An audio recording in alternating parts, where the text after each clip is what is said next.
Kalau ada 3 pilihan ini disampaikan pada kita, kita mau ambil yang mana? Mau minta, ya kan? Diberikan, mohon, dikabulkan, atau kita beristighfar, diampuni. Maka rumus cerdasnya kata para ulama, pilih bagian ketiga, minta istighfar. Karena Al-Quran pun mengarahkan kepada bagian ini. Kenapa? Karena Bismillahirrahmanirrahim. Yang paling menarik, antara jeda lail ke fajar, ada waktu singkat menjelang fajar, disebut dengan sahar. Jamaknya ashar. Asharun. Ya, ini jamaknya. Jadi ini bentuk tunggalnya saharun. Ingat, jangan salah baca ya. Ini ada sihrun, ada saharun. Itu beda. Ya, ini disebut dengan saharun, jamaknya asharun. Kita kembalikan ke sini. Sahar adalah waktu singkat menjelang fajar. Batas antara lail dan fajar. Tadi saya tuliskan kisaran 15 sampai 30 menit lah. Kurang lebih demikian. Baik. Aktivitas yang dikerjakan di waktu sahar disebut dengan sahur namanya. Ya, aktivitasnya disebut apa? Sahur. Nah. Jelas? Baik, jadi ketika Nabi dalam hadis sahih mengatakan tasahharu fa inna fis sahuri barakah. Silahkan makan di waktu sahar. Demikian cara menerjemahkannya. Ya. Makanlah kalian di waktu sahar. Ya, di waktu sahar. Nah, sehingga dipopulerkan makan sahur, makan sahur, makan sahur. Sahur, sahur gitu ya. Nah, sahur itu artinya makan yang ditunaikan di waktu sahar. Kalau Anda bisa kerjakan makan di waktu sahar ini, maka kata Nabi, fa inna fis sahuri barakah. Anda bisa mendapatkan berkah. Kita tulis dengan bahasa Arabnya, barakah. Ini redaksi hadisnya. Fa inna fis sahuri barakah. Apa itu barakah? Ya. Barakah itu secara singkat, ziyadatul khair. Ya, ziyadatul khair, bertambahnya nilai suatu kebaikan. Ziyadatul khair. Kurang lebih begini tulisannya. Ya. Ziyadatul khair. Ya. Bertambahnya satu nilai kebaikan. Nilai positif. Contoh, maaf, pakaian ini berkah. Ketika pakaian ini memiliki nilai-nilai kebaikan yang bertambah. Bisa dipakai ibadah, dipakai mengerjakan yang baik-baik, kan? Kacamata ini berkah ketika kacamata ini digunakan untuk membantu melihat yang baik-baik. Itu berkah. Harta itu berkah ketika harta mampu dikelola dan digunakan untuk bisa mendapati yang baik-baik. Itu berkah namanya. Nah, sedikit tapi berkah. Sedikit terlihatnya tapi manfaatnya banyak. Itu berkah namanya. Di sini Nabi katakan ada makan yang berkah. Ada yang makan di waktu sahar yang saat dikerjakan akan menambah nilai-nilai kebaikan yang mampu kita kerjakan. Nah, apa rahasia di balik kebaikan itu? Mari kita gali beberapa bagian menurut paparan di antara para ulama-ulama kita. Satu, dari aspek fisik. Ya. Lebih tepatnya aspek kekuatan fisik. Orang yang makan di waktu sahar yang disebut dengan sahur itu, ya misal kisaran 15 sampai 30 menit sebelum azan berlangsung, sebelum waktu fajar tiba, itu dari segi kekuatan fisik akan lebih kuat dia bisa menahan lapar dan haus, ya? Karena lebih kecil durasinya sampai ke maghrib dibandingkan dengan orang yang makan di waktu lebih awal dibandingkan waktu sahar. Jadi kalau ada orang makan jam 3 misalnya, 03, ya 03.00. Jadi kalau mengacu pada konteks penamaan ini secara bahasa dan rumus Nabi, sebetulnya kalau waktunya jam 3, fajarnya jam 4.35, ini belum bisa disebut makan sahur. Ini disebut makan lail namanya. Makan malam-malam. Ya. Jadi kalau ada dari masjid jam 3 bilang sahur, sahur, Anda bisa bilang belum. Tapi mungkin bukan itu. Maksudnya mengingatkan dari masjid. Ayo cepat siap-siap mau sahur di waktu sahar. Ya.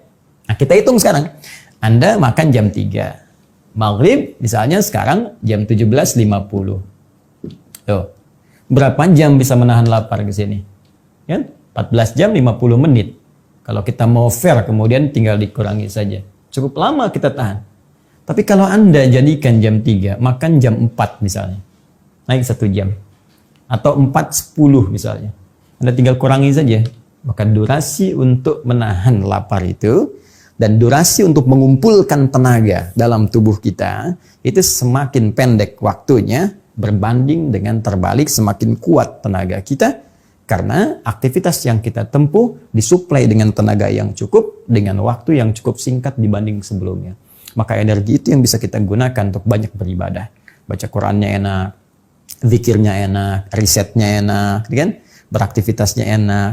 Tapi kalau lebih dini Anda makannya, maka energi kita akan banyak terkuras. Mikir sesuatu terkuras, berjalan terkuras. Kalau sudah banyak terkuras, maka persamaannya energi banyak keluar, lemah keadaan fisik kita. Ini yang menyebabkan banyak orang sering banyak istirahat, ingin tidur. Ya, beda antara tiduran dengan tidur, itu berbeda. Tiduran mungkin singkat, 5 menit itu tiduran, tapi 50 menit itu tidur namanya. Saya mau tiduran dulu, tapi 1 jam tidur namanya itu.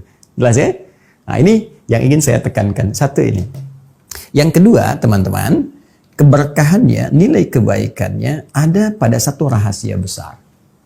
Yang langsung diisyaratkan dalam Al-Quran, bahkan dikuatkan oleh Nabi SAW. Bahwa waktu sahar ini, waktu yang sangat istimewa dan waktu yang sangat mustajab untuk dikabulkannya doa. Ya. Bahkan Allah langsung menyampaikan, ibadi hambaku, siapa yang meminta kepadaku aku berikan.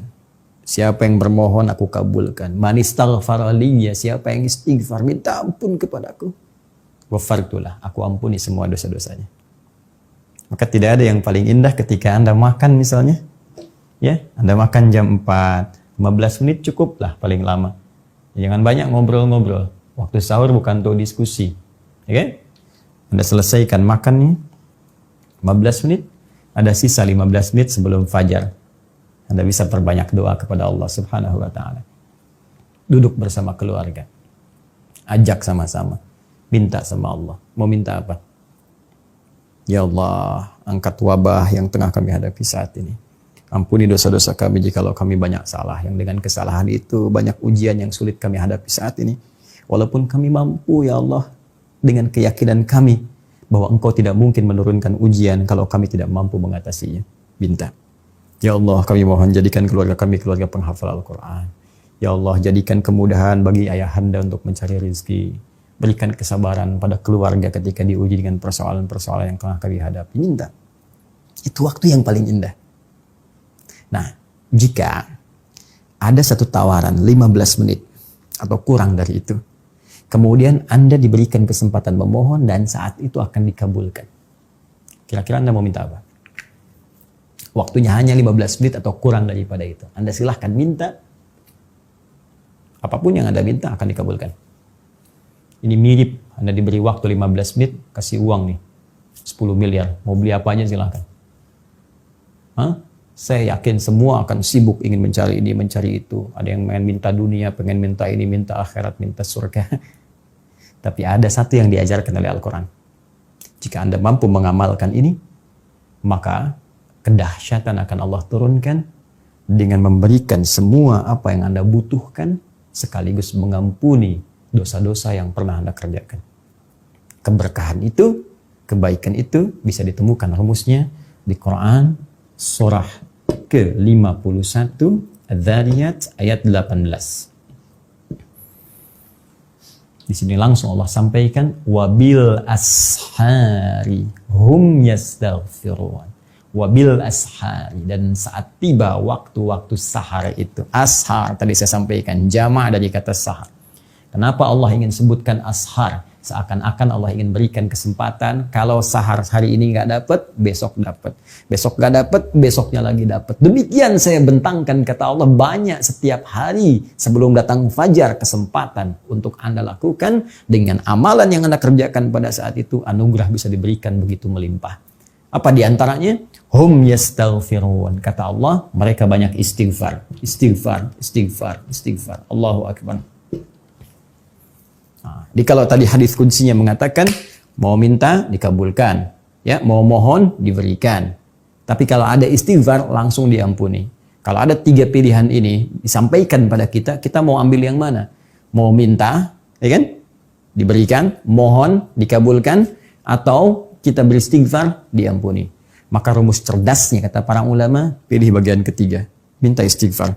Karena Al-Quran pun mengarahkan kepada bagian ini. Kenapa? Karena orang istighfar itu, kalau sudah istighfar, dosanya diampuni, kosong dari semua dosa, maka mudah tersambung dia kepada Allah Subhanahu wa Ta'ala, sehingga belum minta pun berpotensi dikabulkan oleh Allah Subhanahu wa Ta'ala. Karena itu orang-orang dulu jika punya hajat, keinginan kepada Allah, banyak di antara mereka yang membiasakan istighfar. Astagfirullah, astagfirullah, astagfirullah, astagfirullah. Bahkan pernah saya kisahkan pada Anda, kisah tentang seorang tukang roti yang sering istighfar itu. Anda bisa cek kembali dalam ceramah-ceramah yang pernah saya sampaikan.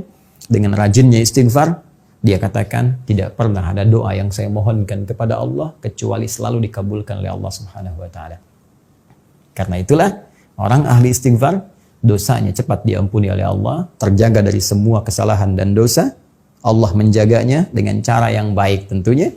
Kemudian yang kedua, ini yang paling menarik, orang rajin istighfar, oleh Allah cepat dikabulkan doa-doanya. Dan yang ketiga, orang rajin istighfar akan disejajarkan oleh Allah dengan orang-orang sabar, orang-orang khusyuk dalam salat, orang-orang rajin infak, dan orang-orang yang jujur dalam kehidupannya, dan mereka ditempatkan dalam surga yang selevel. Itu ditemukan di Quran surah ketiga ayat ke-17. Ya, as-sabirina, dan orang-orang sabar itu.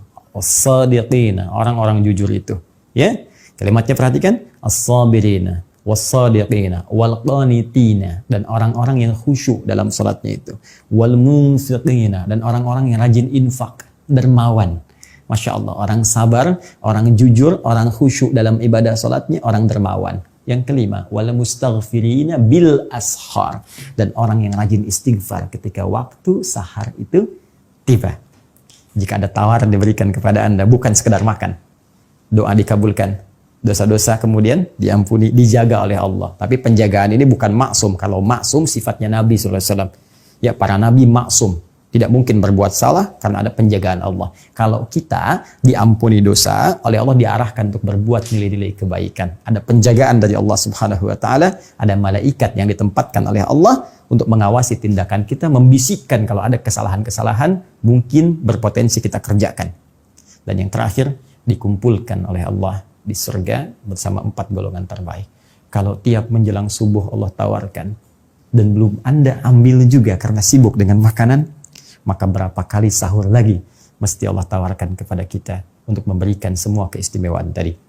Sekarang sudah hari yang ke-7, ada peluang besok di yang ke-8, ada peluangnya lagi di yang ke-9, tapi kita tidak mengerti dan tidak mengetahui di hari keberapa kita akan berpulang kepada Allah Subhanahu wa Ta'ala. Karena itu saya memberikan saran bagi saya dan kita semua, kalau ada peluang esok kita bangun, diberikan kesempatan untuk hidup, manfaatkan waktu sehari ini sebagai pemberian dari Allah untuk kebaikan kita dunia dan akhirat. Subhanakallahumma wa bihamdika asyhadu an la ilaha illa anta astaghfiruka wa atubu ilaik wa akhiru da'wana alhamdulillahi rabbil alamin. Assalamualaikum warahmatullahi wabarakatuh.